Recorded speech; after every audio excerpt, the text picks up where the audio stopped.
बिस्मिल्लाहिर्रहमानिर्रहीम। Welcome back. हम बात कर रहे थे आईक्यू के ऊपर। तो पहले ये बात करते हैं कि वाई मेजर, हमें मेजर करना ही क्यों चाहिए। Humans always like to compare, contrast and compete. इंसान की जिबल्लत के अंदर ये चीज़ मौजूद है कि वो मवाजना करता है एक चीज़ का दूसरी चीज़ से।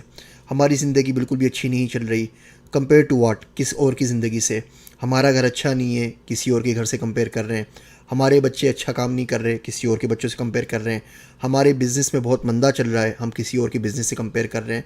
ये हम पूरी ज़िंदगी करते रहते हैं। इसी तरीके से हम compete भी करते हैं। ये मुसाबिकत हमारे नेचर के अंदर शामिल हो चुकी है।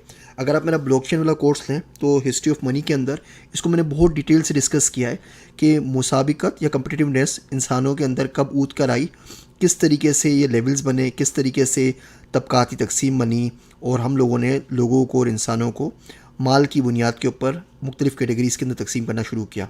तो बहरहाल हम बात कर रहे थे कि कंपेयर, कंट्रास्ट और कम्पीट करना इंसान की जिबल्लत के अंदर, नेचर के अंदर मौजूद है, और बहुत मर्तबा हमारा सर्वाइवल इसके ऊपर डिपेंड करता है।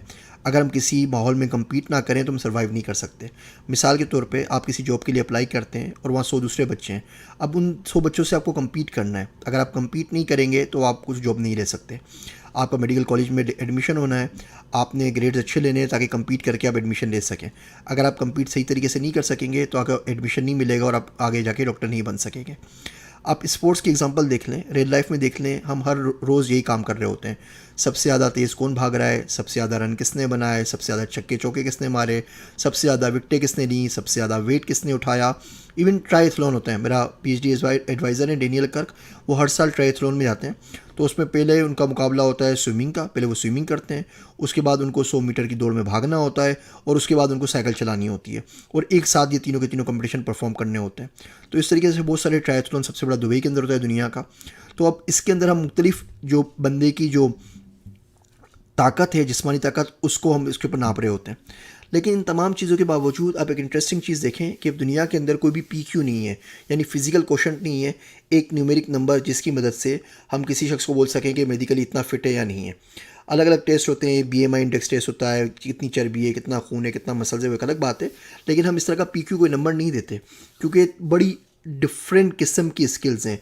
बॉलिंग करना मुख्तलिफ है क्रिकेट, बैटिंग करना मुख्तलिफ है वॉलीबॉल खेलने से, वॉलीबॉल बड़ा मुख्तलिफ है स्नूकर खेलने से, और स्नूकर मुख्तलिफ है गोल्फ़ खेलने से। अब आप एक बंदे को दूसरे बंदे से इस तरीके से कंपेयर नहीं कर सकते और ना ही करना चाहिए।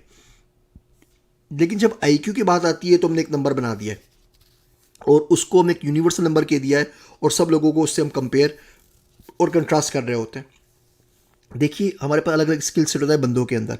जैसे हमने फिजिकल में बात की, इस तरीके से जब हम आर्टिस्टिक लेवल या स्किल्स के ऊपर बात करते हैं, तो कोई शख्स क्रिकेट खेलना जानता है, किसी को पॉलिटिक्स आती है, किसी को मैथमेटिक्स आती है, कोई म्यूज़िक में अच्छा होता है, तो कोई कुकिंग अच्छी करता है, तो कोई डिबेट अच्छी करता है, कोई नेगोशिएशन में अच्छा होता है। ये सारे के सारे बिल्कुल डिफरेंट ट्रेड्स, फीचर्स या कैरेक्टरिस्टिक्स हैं। इन सबको जमा करके हमने एक नंबर दे दिया है और उसको हम IQ कहते हैं। और इस IQ की वजह से अब हम अलाउ करते हैं कि सोसाइटी में कौन बंदा क्या कर सकता है, और इस IQ की वजह से कहाँ कहाँ किस किस जगह के ऊपर हम उसको रोक रहे होते हैं, कहाँ कहाँ उसको एक्सप्लॉइट और अब्यूज़ कर रहे होते हैं, और कहाँ उसको ब्राउनी पॉइंट्स दे रहे होते हैं। ये आगे की स्लाइड्स के अंदर हम डिस्कस करते हैं।